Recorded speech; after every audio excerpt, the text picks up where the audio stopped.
Fa inna ab'adan nas minal ila min rabbir rahimi, bahwa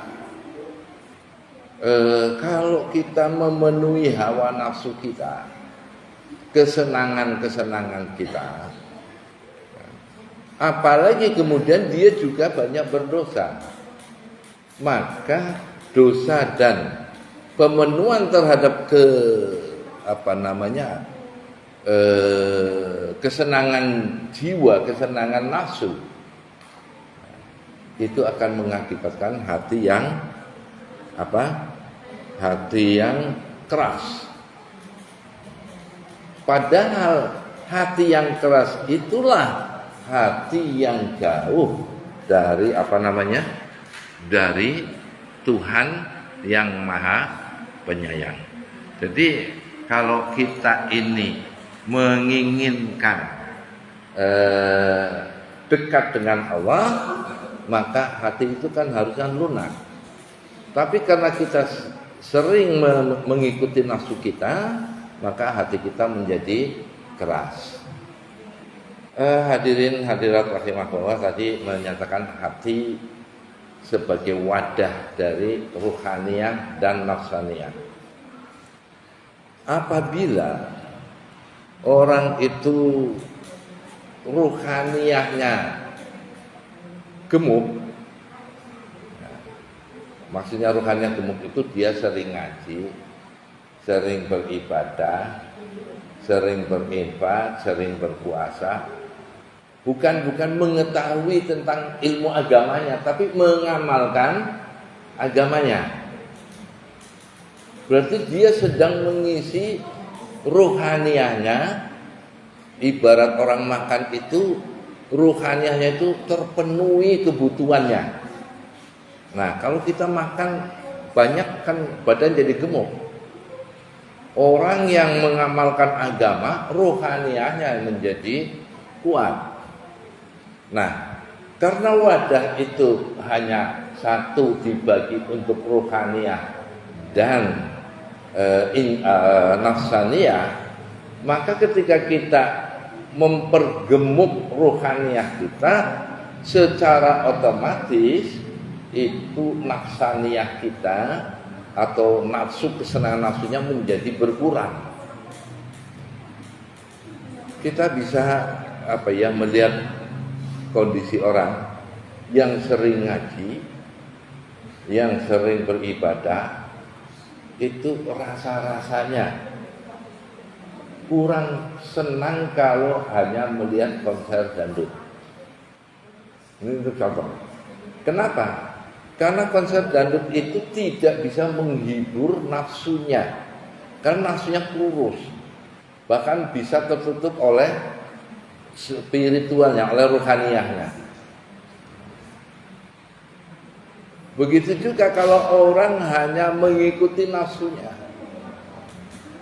senengnya konser dangdut, nggak apa-apa, ya. Asal tidak berlebihan. Nonton bola boleh, tapi jangan berlebihan lah. Masa semalaman suntuk nonton bola, jam 8 bola Piala Asia misalnya, itu selesai jam 10-nya bola Piala Eropa misalnya, kemudian berikutnya bola Piala Timur Tengah. Jadi terus nonton bola, hati terhibur. Berarti kita ketika itu sedang memberikan konsumsi untuk nafsu kita. Nah, kalau hati terhibur, nafsunya terpenuhi, karena wadahnya itu cuma satu, maka ruhaniyahnya menjadi berkurang. Males kalau diundang tahlil, males kalau diajak ngaji, males kalau diajak beribadah. Jadi yang bagus bagaimana? Yang bagus ruhaniyah dan nafsaniyahnya terpenuhi kedua-duanya. Hadirin hadirat rahimahullah, ini agak serius jadinya kalau sudah bicara metafisika ini. Tapi dengan bahasa yang lebih sederhana bisa dikatakan kalau orang membiarkan nafsunya untuk meraih kesenangan-kesenangan, maka biasanya orang demikian menjadi malas untuk memenuhi kebutuhan rohaninya. Karena memang wadahnya satu. Hati tadi yang saya katakan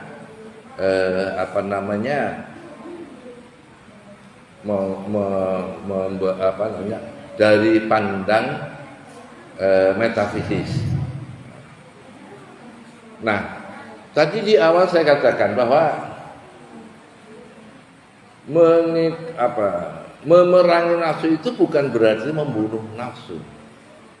Nafsu harus tetap ada. Kalau orang nafsunya sudah hilang, yang nggak mau berkembang. Ada orang nggak punya ambisi, nggak punya nafsu, itu yang terima begitu saja. Jadi nafsu tetap harus ada. Nah, perintah agama itu memerangi nafsu, bukan menghilangkan nafsu. Arti memerangi nafsu itu juga bukan melenyapkan, tetapi hanya memimpin, menguasai, memanage. Jadi pernah ada sahabat yang menyatakan bahwa saya ini pengen hidup suci, hanya beribadah saja, sehingga saya semalaman enggak boleh tidur untuk ibadah terus. Kanjeng Nabi Sallallahu Alaihi Wasallam tidak setuju. Beliau mengatakan, saya ini adalah utusan Allah dan saya ini masih punya kebutuhan untuk tidur. Untuk ini ada sebuah kisah juga. Utsman bin Maz'un punya istri. Istrinya itu datang, biasa kaum ibu yang suka ngumpul-ngumpul. Teman-teman emak-emak yang lain itu ceria. Nah, Bu Utsman bin Maz'un ini, kalau bahasa Bumayunya itu besengut, enggak ceria. Menjadi perhatian dari istri Rasulullah SAW yang bernama Aisyah radhiyallahu anha. Kemudian beliau, Aisyah, memanggil Bu Utsman tadi. Bu, saya perhatikan kita ngumpul-ngumpul di sini tuh yang lain-lain ceria, gembira. Ibu sendiri kelihatannya kayak orang nggak punya gairah. Ada masalah apa, Bu? Kata Bu Utsman tadi, saya ini punya suami tapi seperti nggak punya suami. Maksud ibu, suami saya itu kalau malam sholat sepanjang malam sampai tidak ngekepin saya itu, kalau bahasa anunya.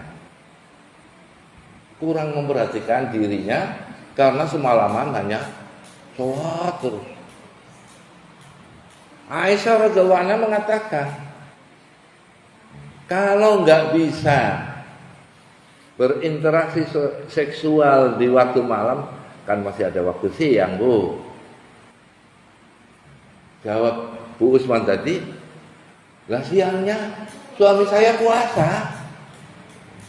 Jadi kalau ada istri, maaf, dibiarkan nganggur gitu ya, malamnya nggak dikeloni, siangnya juga dibiarkan kerja, nyuci atau apa saja, maka akan terjadi sang istri ini menjadi ibu yang kurang ceria. Dilaporkan oleh Aisyah radhiyallahu anha kepada Rasulullah sallallahu alaihi wasallam, sehingga Utsman bin Maz'un itu dipanggil. Benar enggak apa yang dikatakan oleh istri saya itu begini. Jawabnya, ya memang benar karena saya pengen menjadi orang suci. Sehingga siangnya saya puasa, malamnya sholat malam. Kemudian Nabi mengatakan bahwa ngeloni istri itu juga kewajiban agama. Jangan dibiarkan, udah dinikahi kok malah dibiarkan begitu aja. Nah, ini sebagai contoh bahwa memenuhi kesenangan nafsu tetap ada, tetapi kita kelola, jangan sampai nafsu itu yang menguasai kita, tetapi kita yang mengatur nafsu.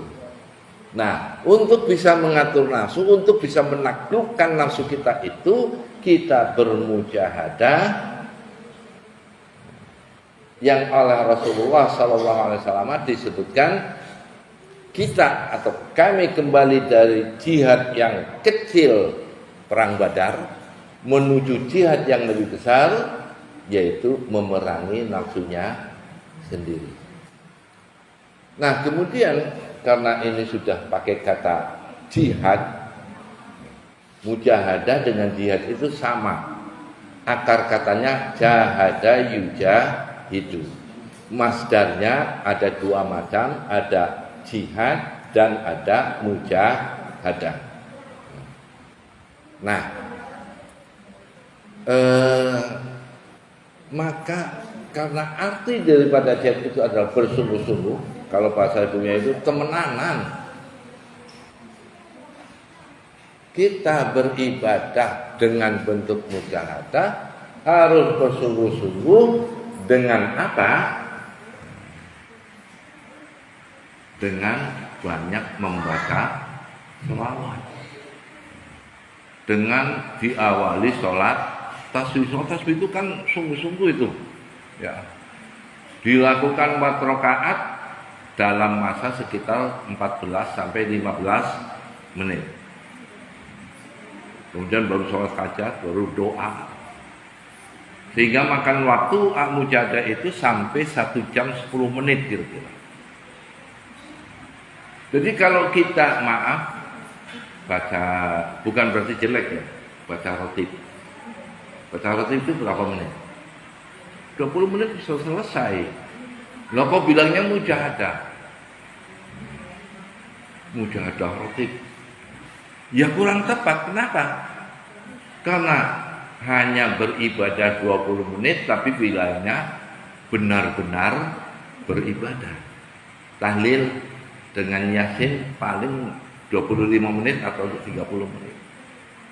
Itu bukan mujahadah tahlil dengan yasin itu. Kenapa? Karena ya tidak menunjukkan kesungguhan pada atau dari sisi masa atau waktu. Nah, berarti mujahadah ini adalah kita bersungguh-sungguh di dalam beribadah, seperti yang sudah saya sampaikan tadi dan sudah pernah kita praktekkan dulu bermujahadah itu. Cuma saya lupa apakah dari awal sampai akhir atau ada semacam dipotong karena waktu, itu ya saya agak lupa. Kemudian mujahadah ini yang paling baik itu dilakukan tiap hari, bukan tiap minggu atau tiap sebulan sekali atau tiap saya datang ke sini ada mujahadah misalnya. Kenapa tiap hari? Karena Rasul Shallallahu Alaihi Wasallam itu bersabda bahwa man shalla alayya alfa marratin fi kulli yaumin lam yamut hatta yara ma'adahu fil jannah.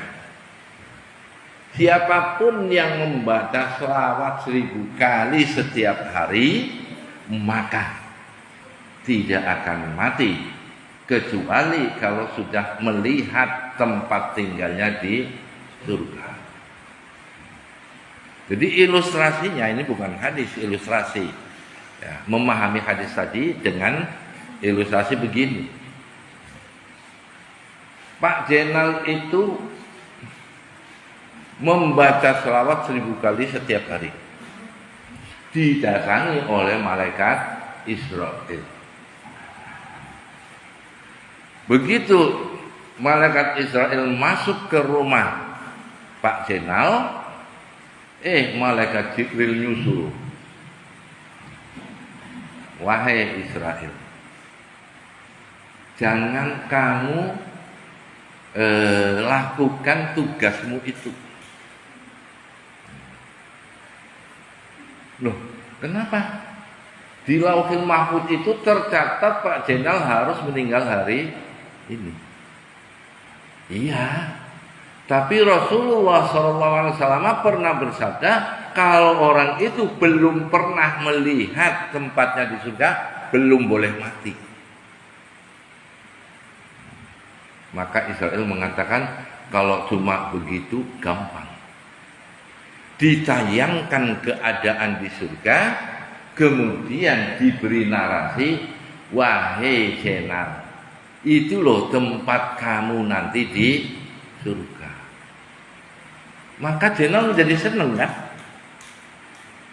Kira-kira kita yang ada di sini bagaimana seandainya ditunjukkan ini tempat calon tempatmu di surga. Sampai-sampai dalam ilustrasi itu dikatakan, Pak Jenal nanya sama Israel, hai malaikat Israel, saya ini udah mati apa belum? Kata Israel, ya sudahlah, memang waktunya kamu itu ajal ya hari ini, jadi kamu itu sudah mati. Apa iya? Aku nggak serasa apa-apa. Padahal kisah tentang sakaratul maut itu luar biasa sakitnya. Sampai-sampai Rasulullah SAW menyatakan, berilah sakit yang lebih sakit lagi supaya umat saya tidak merasakan sakitnya sakaratul maut. Jadi sakaratul maut itu luar biasa. Makanya ada orang meninggal melotot gitu, itu lagi menahan sakit. Nah ini meninggal malah tersenyum. Kenapa? Salah satu sebabnya karena mau membaca selawat 1000 kali sehari. Kayaknya berat ya. Ya kalau belum bisa setiap hari ya seminggu sekali lah. Masih berat. Ya sebulan sekali lah. Masih berat. Ya setahun sekali lah. Masih berat. Ya seumur hidup sekali. Masih berat, ya sudahlah, dimujahadai aja lah. Kalau mujahadah sendiri berat ya dimujahadai saja. Hadirin hadirat rahimahullah.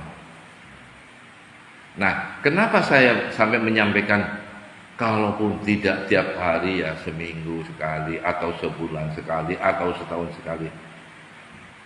Padahal dalam hadisnya jelas menyatakan tiap hari. Maka yang ingin saya sampaikan di sini adalah kalau kita mengikuti acara mujahadah seperti yang akan kita lakukan nanti, maka walaupun tidak tiap hari kita bermujahadah, kita masih mendapatkan doa dari jamaah mujahadah yang di dalam doanya nanti juga kita baca sama-sama. Wa antumi taman amila biha ala dinil Islam wal iman bi syafaati khairil alamin. Ya Allah, berikanlah kematian untuk orang yang mujahadah itu. Kematian dalam menetapi agama Islam dan keimanan karena adanya syafaat dari Rasulullah SAW. Jadi kita didoakan oleh tiap orang yang bermujahadah. Jadi kalau dulu ketika di sini belum ada yang mujahadah, katakanlah yang mujahadah ada 900.000 misalnya. Maka orang 900.000 itu sedang berdoa untuk setiap orang yang mau bermujahadah. Nah sekarang ditambah orang di sini itu 2, 3, 4, 5, 11 orang, berarti 900.000 ditambah 11 orang yang mendoakan. Jadi walaupun ibu, bapak dan saudara ini mengamalkan selawatnya itu sebulan sekali, tapi didoakan untuk husnul khotimah. Allahumma amin. Jadi yang kemudian sama sekali tidak mendapatkan syafaat, manfaat dari mujahadah, ya yang tidak mau sama sekali, karena tidak termasuk dalam doa itu. Hadirin hadirat rahimakumullah. Nah, kemudian karena ini menjelang puasa, saya sedikit menyampaikan tentang puasa. A'udzu billahi minasyaitonir rajim. Ya ayyuhalladzina amanu kutiba 'alaikumusiyam kama kutiba 'alal ladzina min qablikum la'allakum tattaqun. Hai orang yang beriman, diwajibkan untukmu berpuasa sebagaimana orang terdahulu puasa, agar supaya kalian bertakwa. Nah, yang ingin saya sampaikan pada kesempatan malam ini adalah puasa itu bukan ibadah baru, bukan hanya ibadahnya pengikut Nabi Muhammad SAW, tapi juga ibadahnya semua manusia. Sejak sebelum Nabi Muhammad lahir sudah ada kewajiban puasa. Tapi ketika ayat ini belum turun kepada Nabi kita Muhammad SAW, karena belum turun kan belum tahu Nabi, sehingga nggak puasa Ramadan. Ayat ini turun pada tahun kedua Hijriah, berarti setelah 2 tahun di Madinah baru ada kewajiban puasa Ramadan. Nah, sebelum berpuasa Ramadan, apa puasa yang dilakukan oleh Nabi? Maka ada hadis sahih, lamma qadima Rasulullah sallallahu alaihi wasallam al-Madinata, yaral yahuda yasumuna yauma Asyura. Faqala ma hadha? Qalu hadha yaumun salihun. Yaumun najallahu bi Musa an aduwi. Fasomahu Musa alaihissalam. Faqala Rasulullah sallallahu alaihi wasallam, ana ahaqqu bi Musa minkum. Fasomahu wa amara bi siyamihi. Artinya, ketika Rasulullah Shallallahu Alaihi Wasallam sampai di kota Madinah, melihat orang Yahudi puasa tanggal 10 Muharram, Nabi bertanya, ada apa ini? Kok puasa gitulah? Jawab mereka, orang Yahudi, kan hari ini adalah hari diselamatkannya Nabi Musa alaihissalam dari musuhnya. Ya seperti dalam kisah itu. Karena itu Nabi Musa memuasai. Ya kami sebagai pengikutnya, ya memuasai. Nabi selanjutnya mengatakan, saya itu lebih berhak ikut Musa dibanding dengan kalian. Maka kemudian Nabi memuasainya dan memerintahkan para sahabat untuk puasa. Jadi berarti sebelum puasa Ramadan, Nabi itu melakukan puasa Asyura setahun cuma sekali, sehari. Tapi begitu turun ayat itu, bagaimana nasib puasa Asyura? Nah, ini perlu penjelasan.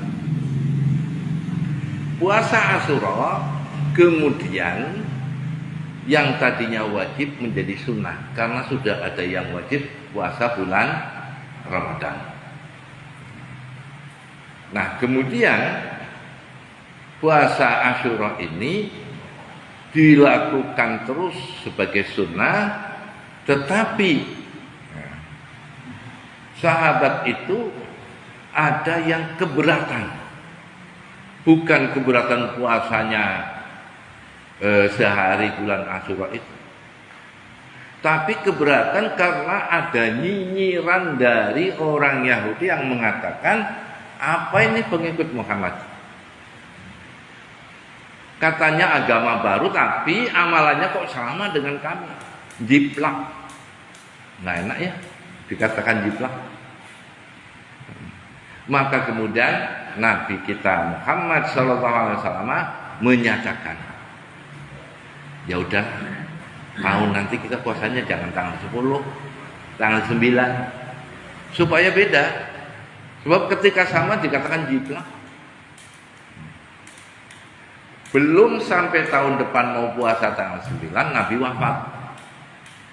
Maka puasa Asyura ini menjadi berbagai cara sesuai dengan pemahaman para ulama terhadap fakta yang ada. Tapi faktanya kan itu. Tadinya tanggal 10, merasa malu, diganti tanggal 9, belum dilaksanakan sudah wafat. Nah, maka ulama itu memahami peristiwa ini, puasa Asyura itu tetap wajib hanya tanggal 10. Kenapa? Ya sesuai dengan sebelumnya. Ada ulama lagi yang enggak lah, puasa Asyura itu ya tanggal 9. Kenapa? Yang tanggal 10 kan sudah diganti, walaupun baru rencana. Ada lagi ulama memahami, yang enggak puasa tanggal 9, yang enggak tanggal 10. Kenapa? Yang tanggal 10 kan sudah dibatalkan dengan yang tanggal 9. Sementara yang tanggal 9 belum pernah dilaksanakan oleh Nabi. Karena itu kemudian puasa Asyura itu ada 3 macam tadi ya. Ada yang tanggal 9, ada yang tanggal 10, ada yang tidak tanggal 9 dan tidak tanggal 10. Tapi ada juga yang tanggal 9 dan tanggal 10 puasa. Jadi tadinya 1 hari jadi 2 hari. Sunnah itu. Nah, yang kelima, memahami bahwa Allah itu maha ganjil, lebih senang kepada yang ganjil, maka tidak mau puasa 2 hari, puasanya 3 hari. Kok macam-macam ini? Enggak ngamalkan juga enggak apa-apa kok. Kan sunnah. Jadi walaupun ulama ribut di dalam memahami berbeda-beda, sikap kita kalau mau berpahala ya sudahlah, puasa sehari tanggal 10 atau tanggal 9 sama benarnya atau dua-duanya. Nah, ini berarti belajar tentang perbedaan cara beribadah, dalam hal ini ibadah puasa. Nah, kemudian dari peristiwa ini, ingat tadi Nabi tanya, kenapa kalian puasa? Kata orang Yahudi, karena tanggal ini Allah menyelamatkan Nabi Musa. Oh, kalau begitu saya ikut puasa. Berarti Nabi kita Muhammad SAW itu di dalam berdakwah tidak frontal harus begini, tapi kadang ikut tradisi setempat. Waktu itu kan Nabi pindah ke Madinah, orang Yahudi di Madinah puasa Asyura, Nabi ikut puasa Asyura. Berarti mengikuti tradisi setempat. Maka para dai seharusnya kalau masuk ke sebuah wilayah yang berbeda, misalnya ini ada dai dari Cirebon ke Cilacap. Di Cilacap sana ada istilah sedekah laut. Kalau tidak bijak mengatakan sedekah kok maring laut, sedekah yang maring menungsak ben manfaat dengan sesama manusia. Ini kok sedekahnya ke laut, mubazir itu. Nanti bahwa ayat innal mubazirina kanu min ikhwanis syayatin.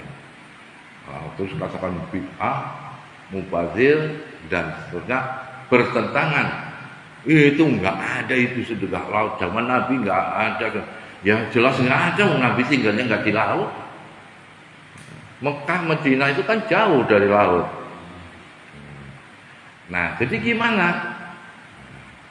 Sebagai dai, ya biar aja sedekah laut. Tapi gini loh, ada tapinya. Ayo pada kumpul, kalau lagi bikin makanan untuk sedekah laut, kita kumpul berdoa kepada Allah. Ya Allah, berikanlah kami keselamatan pada tahun yang akan datang dari berbagai mara bahaya. Yuk kita makan bareng-bareng nih, makanan banyak loh. Kan biasanya banyak itu kan. Berarti itu kan berdoa, makan bersama, bagusan. Wah ini tulang-tulangnya lebihan nih. Ya udah, kita mau makan juga udah kenyang. Kasihkan aja ke ikan di laut. Jadi mirip kan? Yang pertama itu hanya membuang makanan ke laut, yang kedua membuang sisa makanan ke laut. Tapi kan orang tidak menjadi marah kepada kita karena mengatakan, ayo kita bareng-bareng berdoa, bareng-bareng makan dan seterusnya. Nah ini cara ibadah, strategi dakwah. Nah sekarang ini banyak orang dakwah yang kurang tahu strateginya, sehingga bukannya diikuti malah dimusuhi. Nah ini sudah jam 6 kurang 10 menit. Kita mulai saja bermujahadah. Walaupun 10 orang nggak apa-apa ya. Yang penting kita ikhlas di dalam bermujahadah.